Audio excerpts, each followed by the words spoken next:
This is CBC Winnipeg News.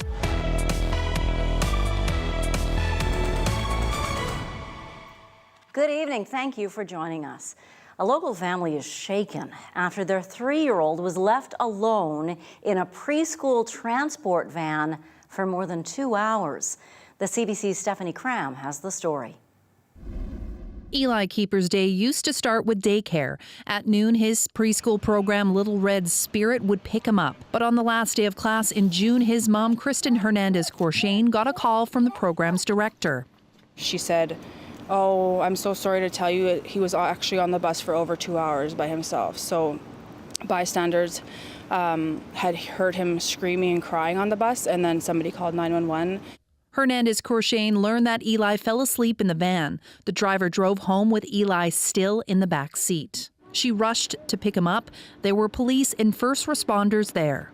I was worried for his safety. He's a small boy who's 30 pounds with asthma, thinking about, no circulation, no air, like him screaming and, crying for me and his dad, and we can't be there. She says Eli was sweaty, dehydrated, and confused about where he was. He just says when I went to go pick him up, like, I'm all by myself and my friends are gone. I can't see my mommy and daddy. My mommy and daddy are at work, and just like that just replays in my mind over and over. Weeks later, Eli is still shaken by the incident and doesn't want to be away from his parents. He's calmed down a bit, but still like driving. If we see a white van or a white bus, he goes right into, reliving the moment. Gets very panicky. The following week, the family met with the program's executive director, who promised to pay for therapy for Eli. But the family says they were expecting more. What about my son who has this, who's lived through this trauma right now? I'm grateful to them that they said that they would cover the cost of therapy for him, but it was like just an apology. In an emailed statement to CBC, the program's director said the situation was regrettable and said they would not speak about the incident publicly. Stephanie Cram, CBC News, Winnipeg. For months now, members of the Indigenous community and others have been calling on the federal and Manitoba governments to search a Winnipeg area landfill for the remains of at least 2 murder victims. Now, more individuals have joined their ranks publicly, former commissioners with the National Inquiry into Missing and Murdered Indigenous Women and Girls. CBC's Olivia Stefanovic has more. Search the landfill! Anger is rising on the steps of the most powerful offices in the country. If I went missing, I would want people to look for me. And for the first time, the former commissioners of the National Inquiry into Missing and Murdered Indigenous Women and Girls are adding their voices. There should be a search, period. But a dispute between Ottawa and Manitoba is preventing a search from happening. I find it incredibly disheartening and disappointing and frankly upsetting. Manitoba says it won't search the landfill because of safety concerns for workers, sifting through what could be hazardous material. Winnipeg police say the remains of 39-year-old Morgan Harris and 26-year-old Mercedes Myron could be in the Prairie Green landfill. But there's no guarantee. The estimated cost of a search is $184 million.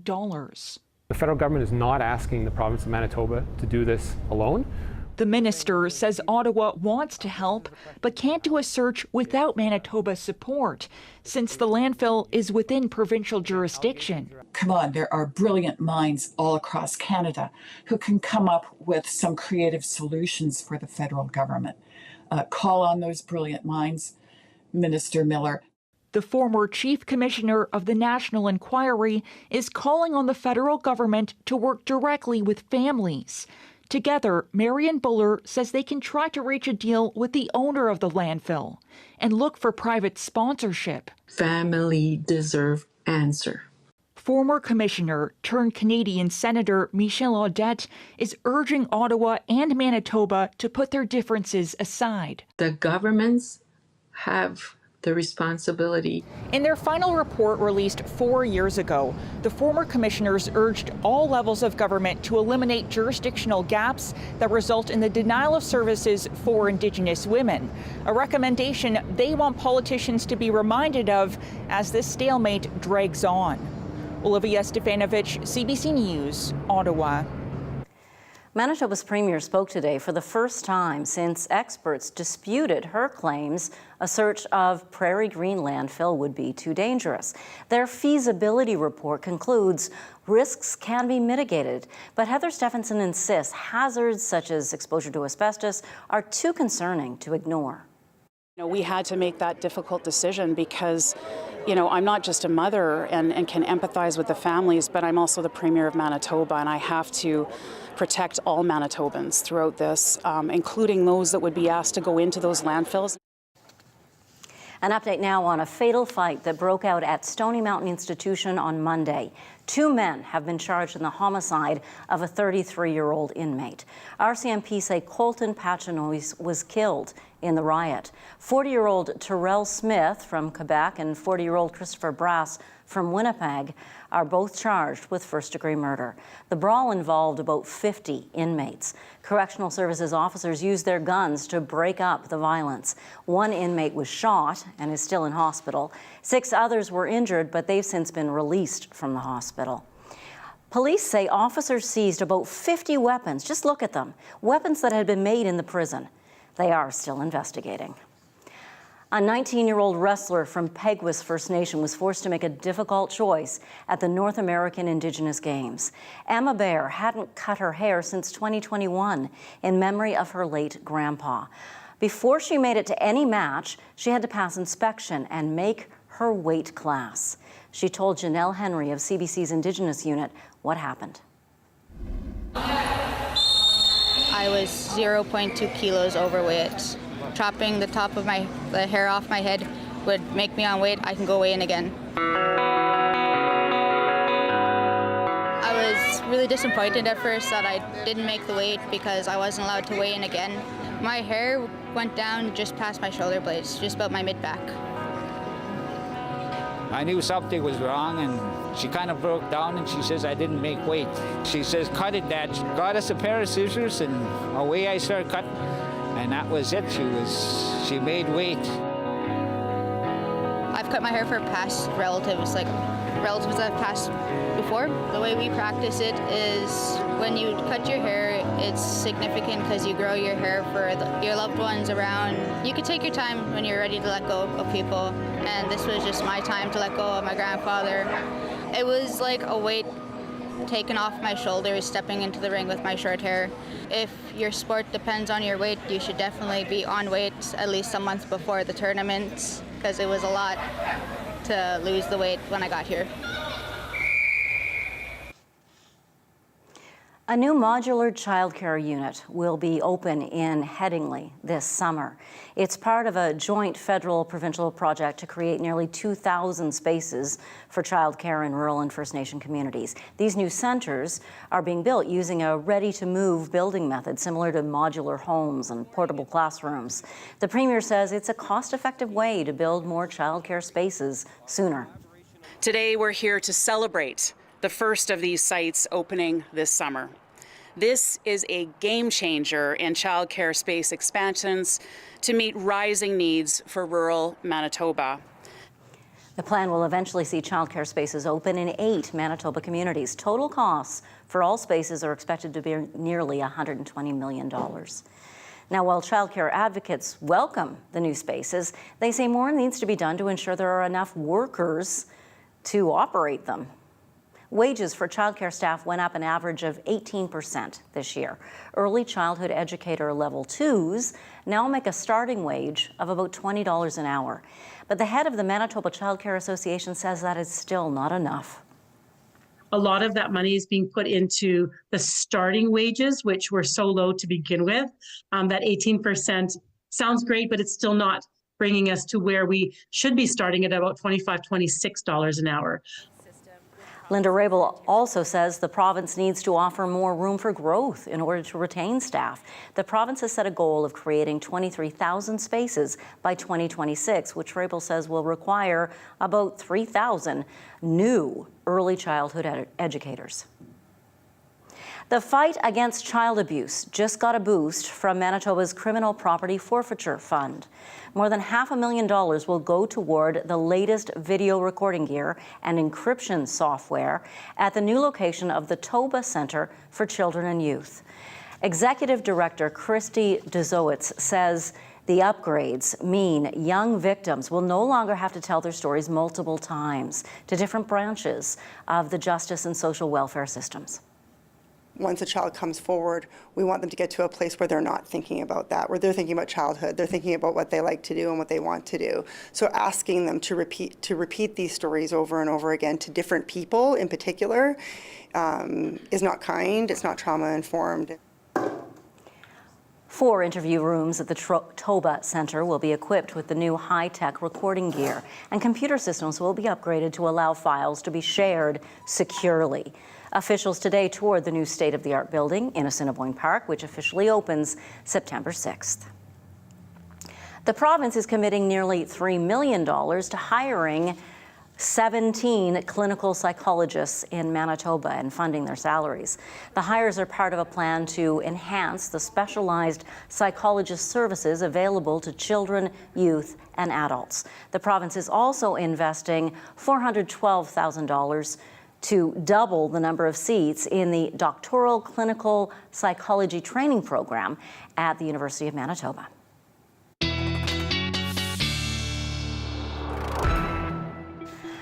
Our weather specialist Riley Lachuk joins us now with the all-important Friday heading into the weekend forecast. Yeah. What's ahead for us? Yeah, so I think for southern Manitoba, a little bit of haze this weekend. We have seen some air quality advisories issued in parts of the north, so might be a bit hazy through the weekend, Janet. Otherwise, it's not looking too terribly bad.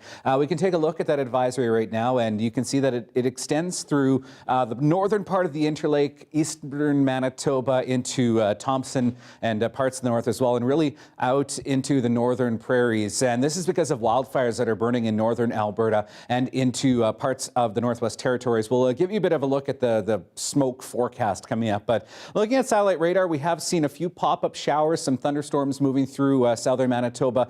Some of these did pop up with some warnings a little earlier in the afternoon here, but at the moment we are seeing some rain moving through cottage country and through the Whiteshell. Some of this giving us some lightning at the moment. Also keeping an eye on this system here. A few pop-up showers, I guess, to the south toward Pilot Mound, south toward Boissevain and Melita that gave out some lightning in the later part of the afternoon here. Looking at what is in store for the weekend, we will see this beginning to clear out as we get into the night tonight. Could see another rumble of thunder, maybe a sprinkle through the evening here in the Red River Valley. Otherwise, we start tomorrow mainly sunny skies here in southern Manitoba. And that's really the story of the day tomorrow till we get to the later afternoon.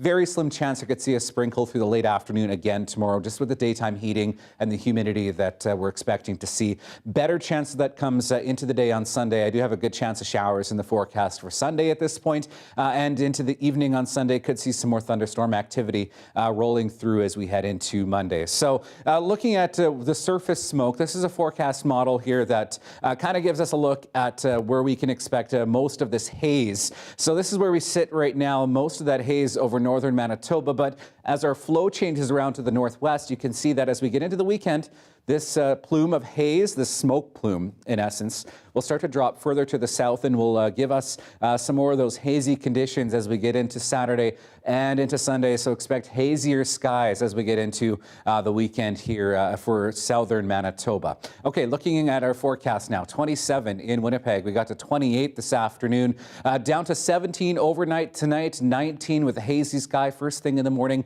Bit more hazy as we get into the afternoon with 28 degrees. Fairly pleasant day on the way for the north tomorrow. Mid-20s for the most part, maybe high teens for Thompson, 18 degrees. Chance of showers in Churchill, 13 tomorrow afternoon. In the southwest, approaching 30 degrees, 28 for Brandon, 28 for Portage la Prairie, Morden, Winkler. Southeastern Manitoba, much the same. We'll see temperatures in the high 20s under the sunshine, and could see, Janet, some more rain moving through northwestern Ontario. Risk of thunderstorms as we get into the early part of tomorrow. Thanks very much, Riley. No problem. The Stanley Cup began a 5-day cross-Manitoba tour today, courtesy of local ties to the champion Vegas Golden Knights. Knights general manager Kelly McCrimmon is from Brandon, so he brought the cup to the Keystone Centre, where hockey fans lined up to see it.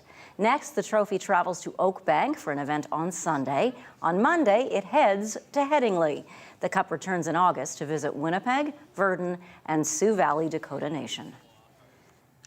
The town of Gimli commemorates the 40th anniversary of what we call the Gimli glider this weekend. On July 23, 1983, Air Canada Flight 143 ran out of fuel on its way to Edmonton. The engine stopped.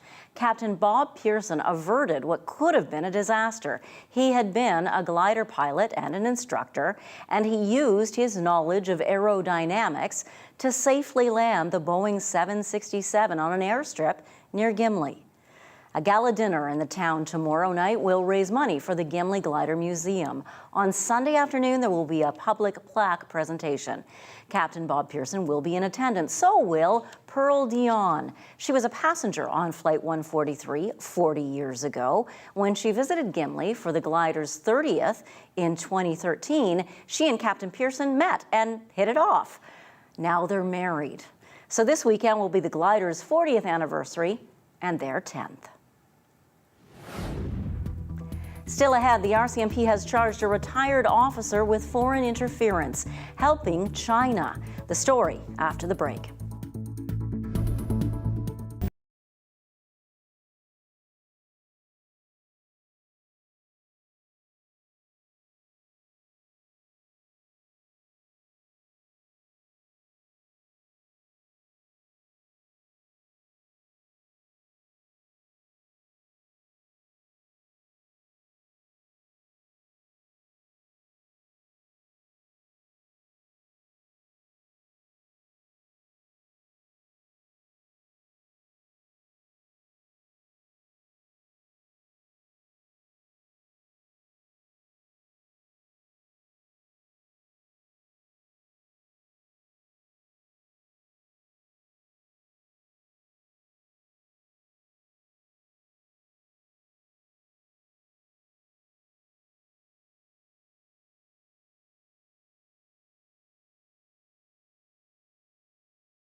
The RCMP has charged a retired member of the force with offenses related to foreign interference. William Miker is accused of conspiracy and committing preparatory acts on behalf of a foreign entity, in this case, China.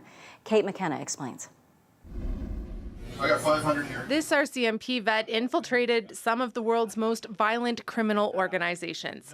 Now it's he who is behind bars. The arrest today regards the laying of criminal charges on Mr. William Miker, retired RCMP employee. Police alleged he used his knowledge and his extensive network of contacts in Canada to obtain intelligence or services to benefit the People's Republic of China. He's facing 2 charges. Both these are actually believed to be to assist China in identifying and intimidating somebody on Canadian territory. I always wanted to be a Mountie. It's an iconic Canadian figure, and I wanted some adventure and excitement in my life. After retiring, Miker moved to Hong Kong. He runs a company that does asset recovery. Police believe one of his clients could be the Chinese government. He was asked directly in this Australian Broadcasting Corporation documentary. As long as we're doing everything lawful and properly, I'm a hired gun to help either large corporates or governments to get back what is rightfully theirs. And is the Chinese government one of those people who've hired your gun, so to speak? I gotta be careful. Chinese foreign interference has dominated Canadian headlines this year, with critics saying the government isn't doing enough to combat it. This expert says this arrest is a step in the right direction. But I think that what it points to is the need to address the systemic issues with foreign interference, and those go beyond the arrest of an individual. Miker will remain incarcerated at least until his next court appearance, which is scheduled a few days from now. Police, though, say the investigation is not over and more arrests could be coming. Kate McKenna, CBC News, Ottawa. BC's port strike may be one step closer to ending again. The Dock Workers Union says it will recommend members accept a new tentative agreement to end the labor dispute with their BC maritime employers. The union's caucus will hold a meeting Tuesday to put the terms to 7,400 union members. If they accept, the threat of job action at dozens of ports in the province will be over. A previous deal was rejected by union leaders earlier this week. A strike that began on July 1st, lasted 13 days, paralyzed shipping at major BC ports, and disrupted billions of dollars in trade. Legendary American singer Tony Bennett has died at the age of 96. I left my heart in San Francisco. He was best known for classic songs like his signature hit, I Left My Heart in San Francisco. Bennett made more than 70 albums, won 19 Grammys in a career that spans 7 decades. He was diagnosed with Alzheimer's disease in 2016. A young woman in Nova Scotia is soaking in experiences she loves, including listening to singer Harry Styles. She's traveling to concerts of his now before her ability to hear him or anything else fades away. CBC's Selena Alders has her story.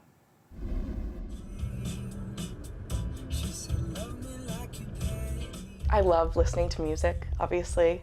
I love Harry Styles. It scares me. I don't want to be deaf. I don't want to lose my hearing. So it's very frightening to think about. 23-year-old Nicole Myers is a Harry Styles superfan.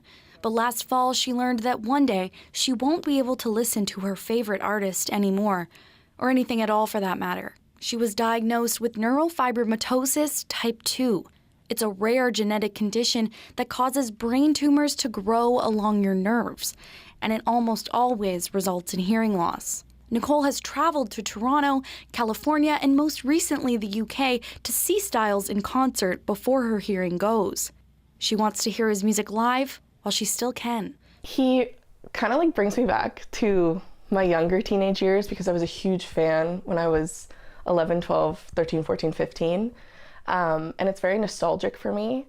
I love his music. It just brings me so much happiness. And my closest friends I've met because of being a Harry fan. Nicole's mom also has the disease, along with about a dozen others in their family, and only one of them has had success with cochlear implants.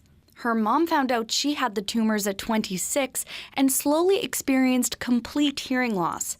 She says she's so glad Nicole's had the chance to travel the world to see the concerts. Oh my God, that was amazing. It's amazing to see her do that.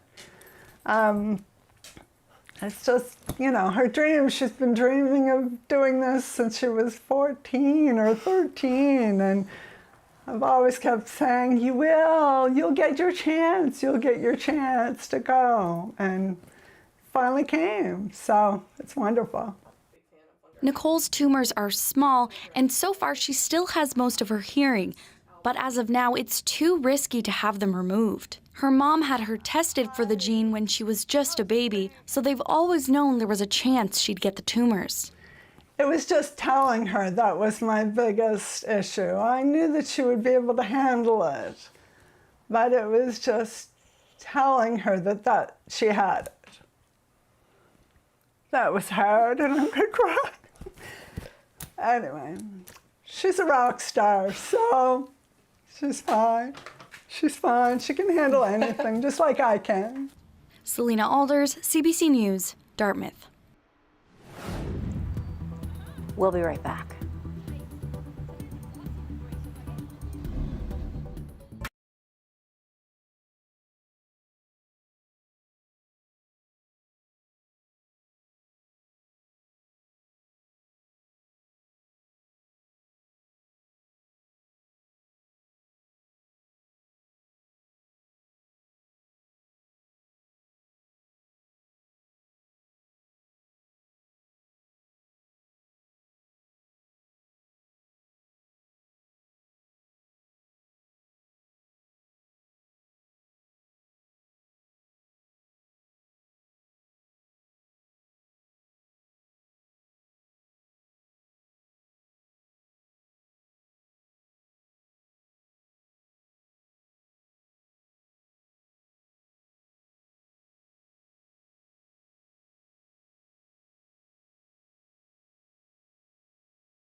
Here's your 7-day forecast. The first one in a while that I think I've been able to say that all 7 days are above seasonal for this time of the year. So chance of showers on Sunday, high 20s as we get into next week, and then 30s for Wednesday and Thursday, and another good chance of showers on Friday.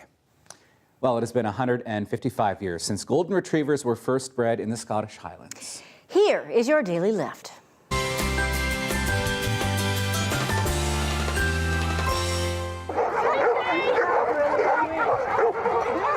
Hundreds of golden girls and boys joined in the celebrations in the breed's ancestral home, Scotland. This was the 6th annual gathering of the pups, which draws humans and canines from more than a dozen countries. The festivities include contests, educational activities, lots of stuff to do. But really, it's just a chance to admire these beautiful dogs. How do you know which dog is yours? There's so many of them. Take any of them. They're all amazing. Take them all. Have a great weekend. Yeah. Have a great weekend. What he said.